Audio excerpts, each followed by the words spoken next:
Welcome to the Morning Report, a production of FightBackMedia.com, the number one source of urban conservative information in America. Well, hey, y'all. Hey, my name is William Lawson, and welcome to the Morning Report. The Morning Report is FightBackMedia.com, FightBackMedia.com, FightBackMedia.com, and FightBackMediaTV.com. We trust that you are well today. Ladies and gentlemen, welcome to day one. We have heard so much about day one, we're going to do this, and day one, we're going to do this. This is day one of 1461. Day one. This is just day one. We're going to go over some of the high points of Donald Trump's first day in office.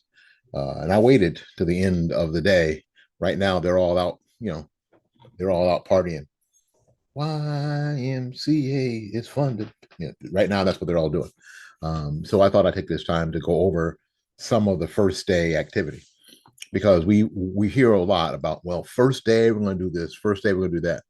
Well, first day there were promises made and promises kept, and I said that in a way because everything I'm going to mention right now are either executive orders or are presidential memorandum, not law.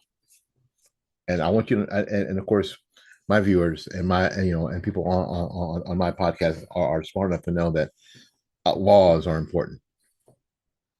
When Barack Obama was elected in his second term, one of the things that was said by Donald Trump is, and other conservatives, like he decides to make executive orders. Who does he think he is, the king, right?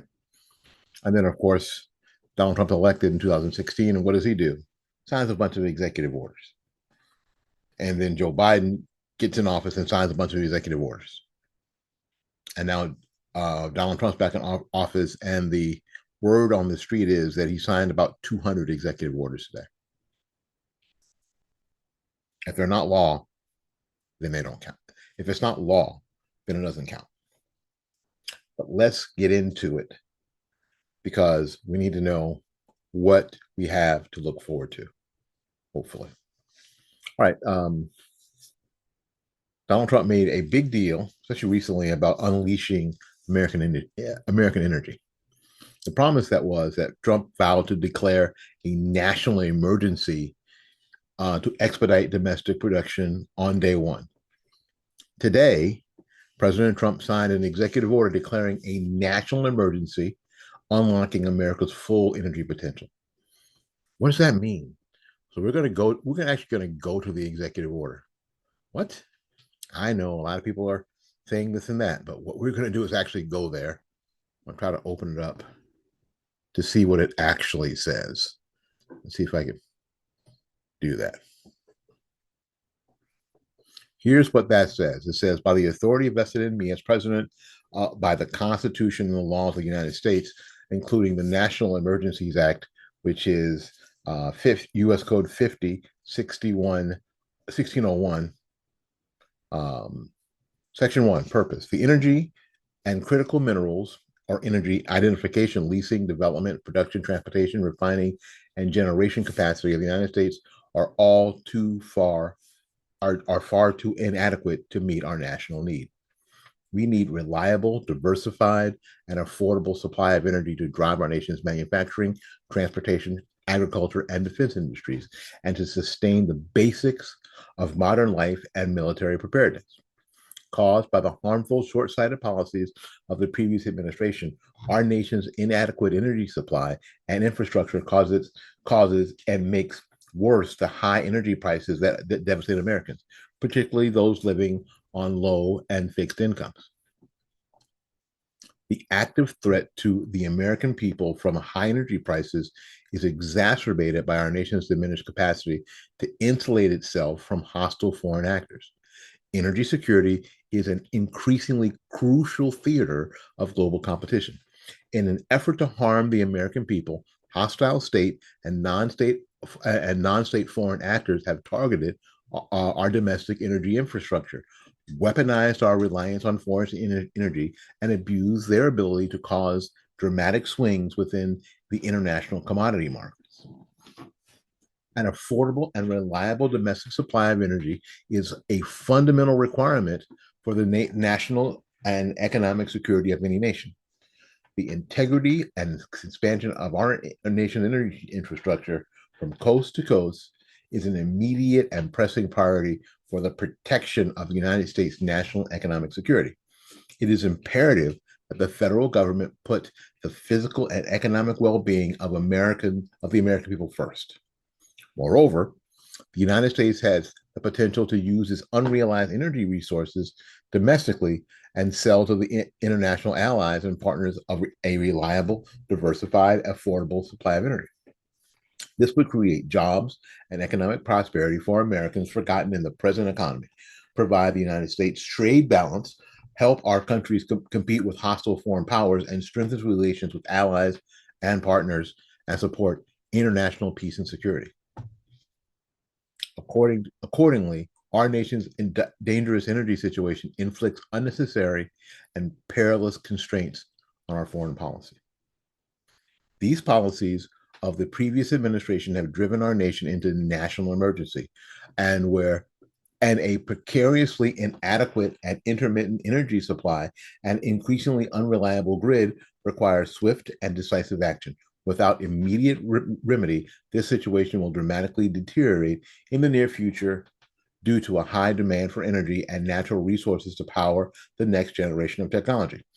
The United States' ability to remain at the forefront of technological innovation depend on a reliable supply of energy and the integrity of our nation's electric grid. Our nation's current inadequate development of domestic energy resources leaves us vulnerable to hostile foreign actors and poses an imminent threat to the United States' prosperity and national security. I mean, it goes on. It goes on. That part pretty much explains why this is happening. And what this actually means is production of oil energy. This is the drill, baby, drill. Is this going to have any influence? I believe it will. I believe that oil companies now will see that some of the things that they have been waiting to do or hoping to do, they can now do because the door is open. And then on Wall Street, people will go, "Oh, energy stocks, yeah, they're cranking," because now that door is open. There you go. Second promise made about energy. President Trump vowed to rescind every one of Joe Biden's industry killing, pro-China, and anti-American energy regulations. Today, President Trump signed an executive order directing all federal agencies to suspend, revise, or rescind all federal policies that restrict American energy production. So if there is a law out there, there's something out there, a policy that keeps Americans from producing energy, drilling in a place, or fracking in a place, those are all rescinded as of today. Promise made.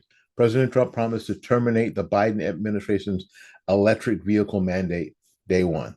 Welcome to day one. Today, President Trump signed an executive order terminating the previous administration's harmful electric vehicle mandate. Just like California wanted to go all electric vehicles by 2035 or something crazy like that, which is 10 years from now, imagine. And at the same time, knowing that the power grid not nearly robust enough to have all electric vehicles. And I told you this, electric vehicles are just battery operated cars, like RC cars, because you have to plug them in to somewhere. And they all have to charge. So on the East Coast, you have, from, let's say from 9 o'clock until 6 a.m., you have all these vehicles charging. Millions of vehicles. Do you think it's possible?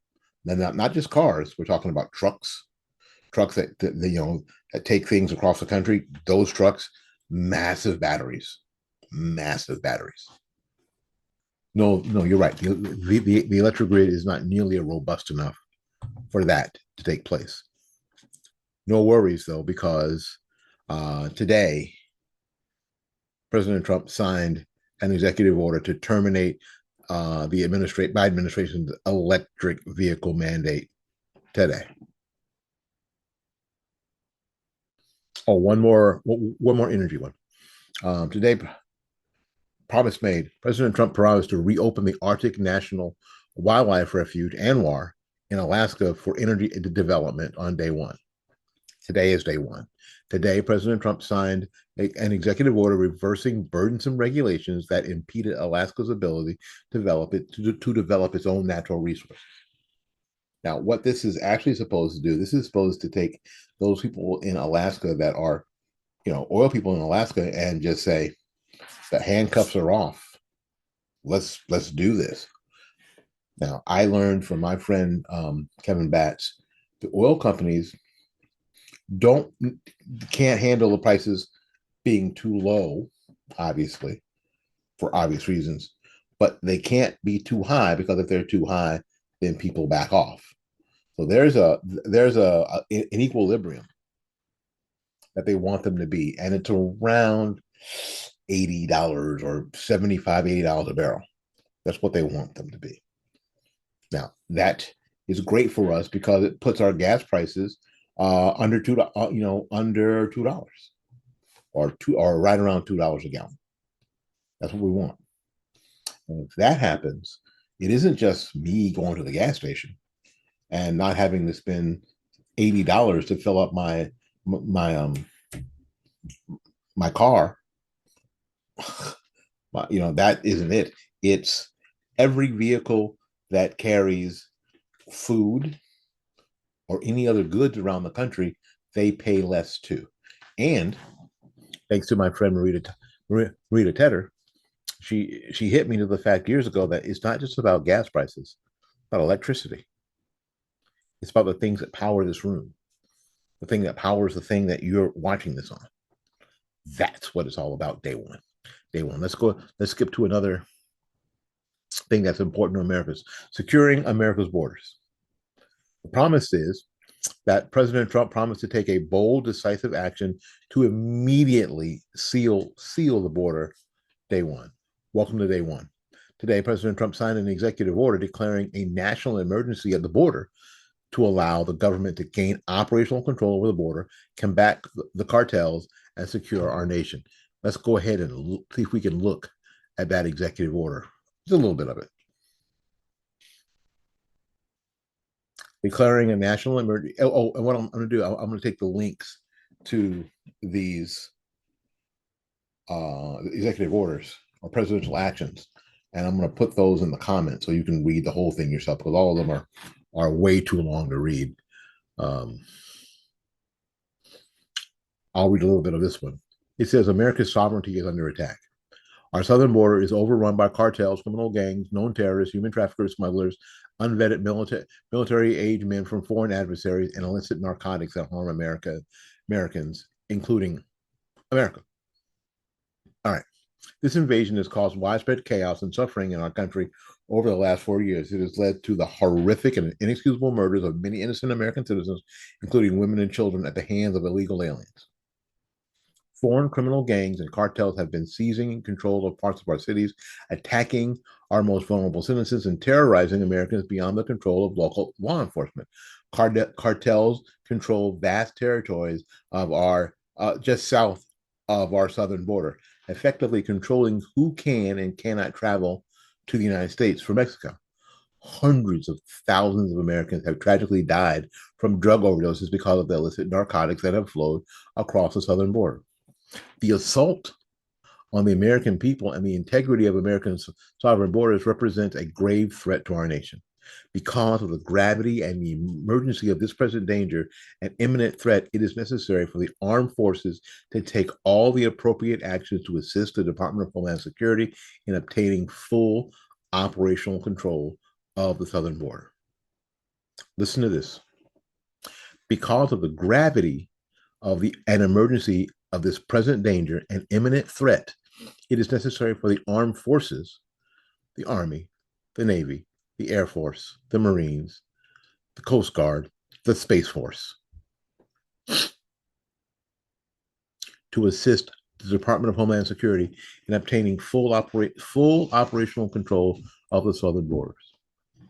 This is a militarization of our borders to protect the security and safety of the United States, to protect each of the states against invasion, to uphold my duty to take care of the laws to be faithfully executed is my responsibility as president, to ensure that the illegal entry of aliens into the United States via the southern border be immediately and entirely stopped.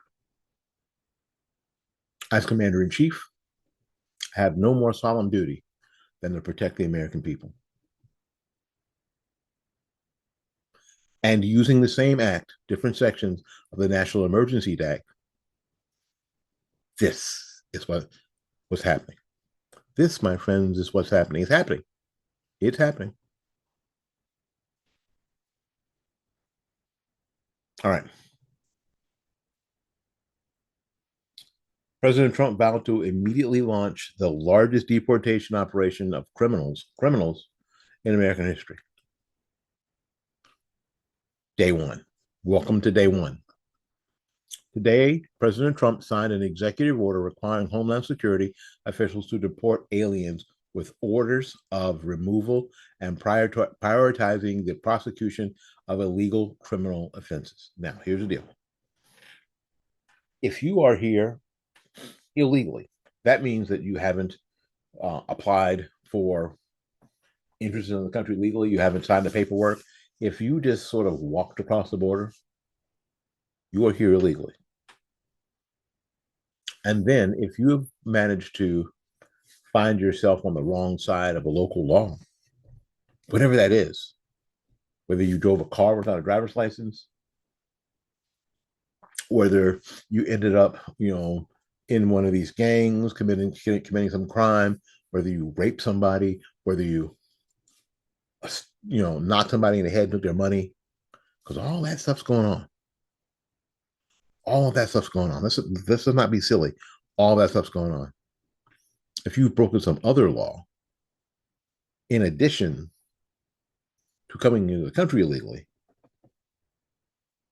Tom Homan, our border boss, and ICE and Homeland Security and the Army and the Navy and the Marines and the Air Force, the Coast Guard and the Space Force, coming for you. Coming for you. All there is to it. That is all there is to it. They're coming for you. And if you're lucky, you'll just get sent home. You'll get a nice plane ride, a bologna sandwich, and a swift kick in the butt off the plane. Back in your native land. Back in your native land. I like that. I like that a lot. I like that a lot. Today, President Trump has vowed to suspend refugees' admissions on day one to prioritize American public safety. Now, this idea was that we need to be open to all refugees. Well, not every country in the world is open to refugees. They're not. And the ones that are, well, a lot of them are regretting that situation. So on day one, the president vowed to prioritize American public safety. Welcome to day one. Today, President Trump signed an executive order pausing the operation of the U.S. Refugee Administration Program to suspend the entry of aliens into the United States when such entry is not in the national interest. So if it's not super important for you to get here, that it's in the national interest, the U.S. Refugee Administration Program has suspended operations, closed the doors until further notice. They have closed the doors until further notice.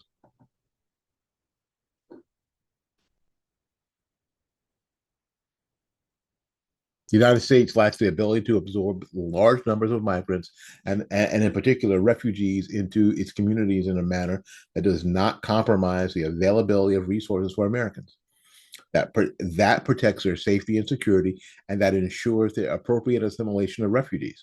This order suspends the United States the USRAP until such time the further entry of the United States refugees aligns with the interests of the United States. So you just can't say, "Oh, I'm a refugee. I'm from some crap hole country. I need to come to the United States, and I can't do it legally. I can't." No, that office has been closed. Those operations have been suspended,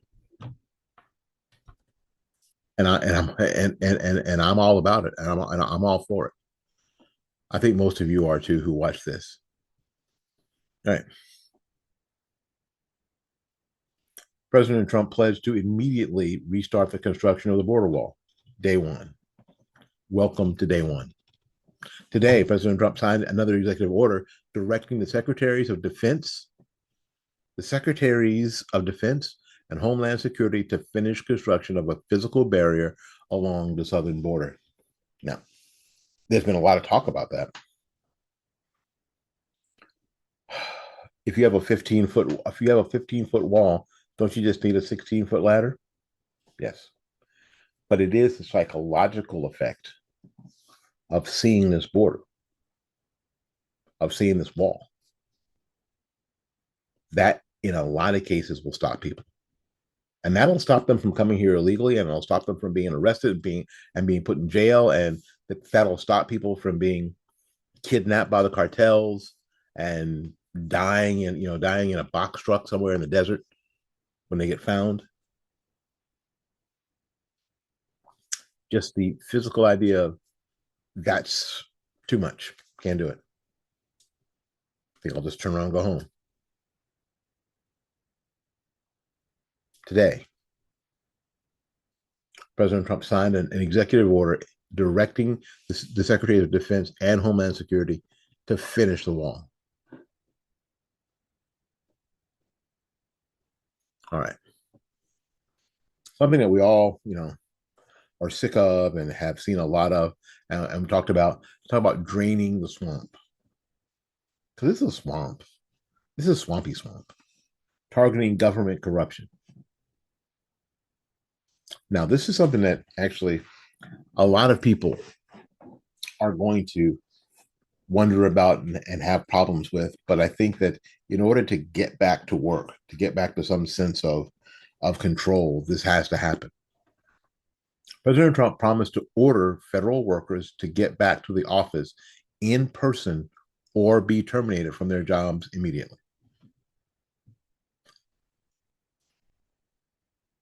Time to get to be an adult again.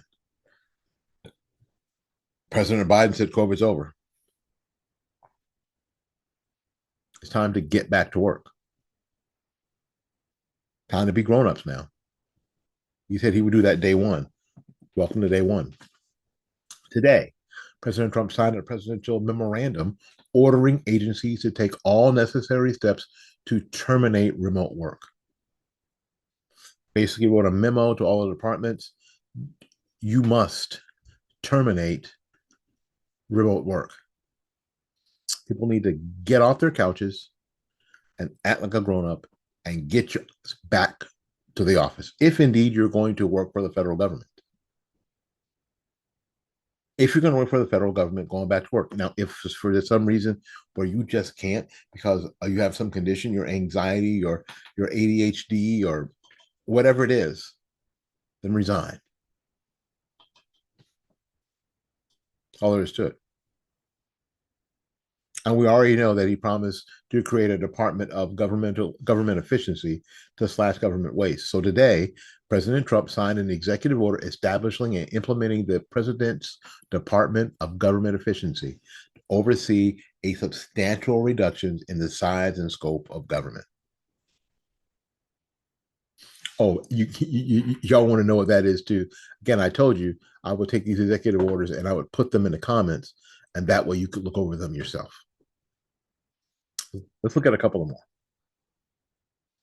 Now, this is sort of nebulous.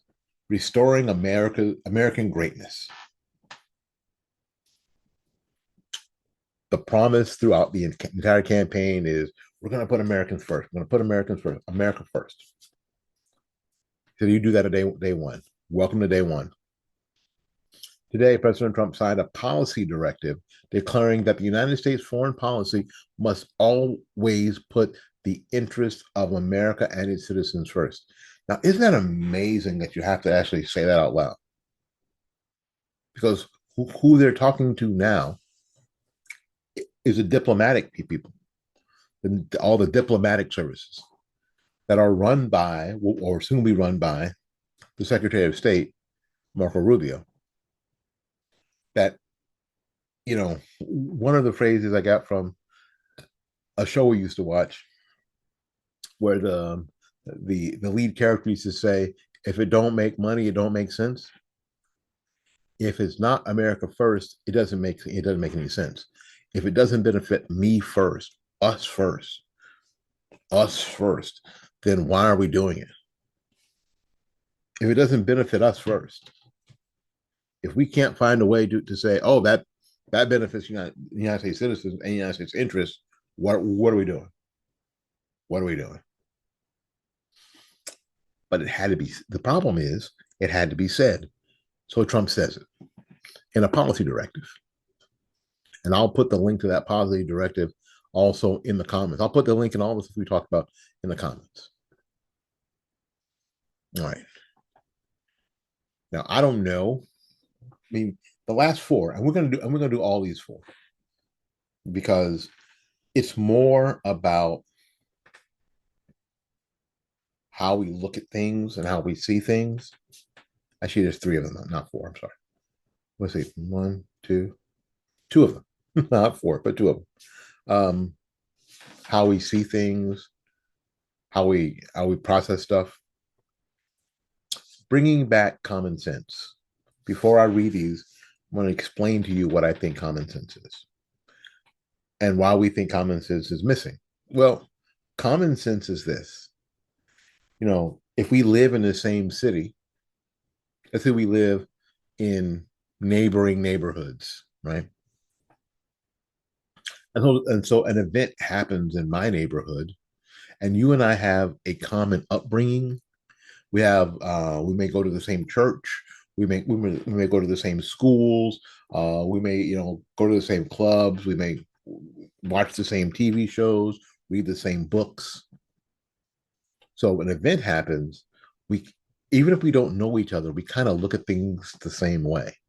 So if we cross paths and that event happens, the way that we'll react to something, me and you, will be similar because we'll think about it similarly.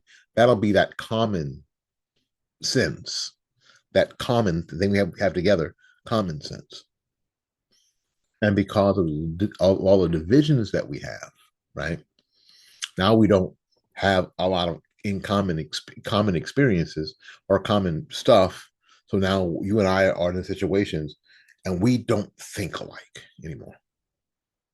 So how you bring that back is, I'm not sure, but this is how the president said on day one, he pledged to bring back the death penalty for drug dealers and human traffickers. Now, my way of thinking, drug dealers, death penalty, okay. If you look at the fentanyl crisis, for me, in the way I think about things, okay. Because what I'm hoping is that right now, drug dealers know that losing your dope and spending time in jail are just sort of the price of doing business. Will a lot of people participate? Will more people participate, or a few people participate, if part of doing business is that you could actually die? Because these people don't want to die. Because before, again, now it's the deal. Here's the deal. The deal is that you get your dope confiscated. You lose dope. You lose a lot of money. It's part of the cost of doing business. You may spend a few years in jail, as some of these big drug dealers have. Part of the cost of doing business. Getting a death penalty and actually losing your life. Now that's on the table. Human traffickers, same thing. People escape, you lose some money. You have to kill somebody, you lose some money. But getting caught and losing your life, that makes somebody think twice. If you and I think alike, you think, well, maybe. Trump said he would do something about that on day one. Yes, welcome to day one. Today, President Trump signed an executive order restoring the federal death penalty. I'm going to go ahead and make the link here so you can see all these. I'll put them, they're all down in the comments. You can check them out. All right. Here's the last one. In bringing back common sense, President Trump had promised to make the official policy of the United States government that there are only two genders, male and female, on day one. Now, it really doesn't take an executive order to do that. But now it's official policy. It's official policy. Now, how is it going to play out with the transgender community that work for the federal government? I imagine a lot of them will quit, and some of them will push back, like the transgender representative who's the dude that wants to use the women's bathroom, just won't go to the men's bathroom. Oh yeah, because he still has a pee. He still has a dingly. He still has a dangalang. He's still swinging. So he needs to go to the men's room, right? Or Dookie at home. Just Dookie at home. This is going to be interesting, and I'm going to put that executive order because today, day one, welcome to day one, President Trump signed an executive order requiring the federal government to recognize the biological reality of two sexes. So that actually means on any federal government document, when it asks for gender or sex, it should say male and female. You shouldn't say male, female, other, or prefer not to say. You've seen that, or prefer not to say. All the things that come out of the federal government or through the federal government should only have male and female. That's it. Seems like common sense, right? Not necessarily. Not necessarily. And I put that link in the description box as well. All right, here's the update. President Trump signs another tranche of executive orders, including pardons and commutations for 1,500 J6 defendants. A key one signed tonight, Trump declaring a southern border national emergency. I saw that, but it's the 1,500, almost 1,600 J6 defendants. People who have been charged. This is different than what Joe Biden did. People who have been charged, people who have been convicted, people who are sitting in jail, people who have been arrested and still haven't seen charges or still haven't been in jail, seen a courtroom. Those people are to be released. Those people have to be released. That's exciting. And we were wondering if that was going to happen. Yes, we have withdrawn from the Paris Climate Treaty, which is interesting because our oil companies had basically finagled their way in and was basically leading this whole thing. Now we're free of it. Now we won't have to, right? Okay. So, unfortunately, the president has signed a slew of executive orders. I still think executive orders are not the way to go about it, unless you do it like my governor did it. You have an executive order, and then you have legislation coming to cement that executive order into place. An executive order is like putting up putting something up on a wall and putting it up with a thumbtack. What you need later is a frame, and that you're going to build into the wall so it's there. Hopefully, a lot of this stuff, those things are coming. Mike Johnson has his job, has his work cut out for him. Anyway, again, welcome to day one. It's a good day one. Good day one. We put up a new flag at my house. I think I have a short video. I'll put that at the end there. We got an old beat up flag that survived the Biden administration somehow. Raggedy, torn, dirty. And today, after President Trump was sworn in, we put up the new flag. It's clean, fresh, flying in the wind. Excited about it. Hope you enjoyed day one. I know you're going to enjoy the next 1,460 days, every bit as much as you enjoyed today. Until we see you again, go out there and learn something, love somebody, and for goodness sakes, you take care of yourself. We will see you when we see you. Bye-bye now. All right, it's new president, new flag day. There you go.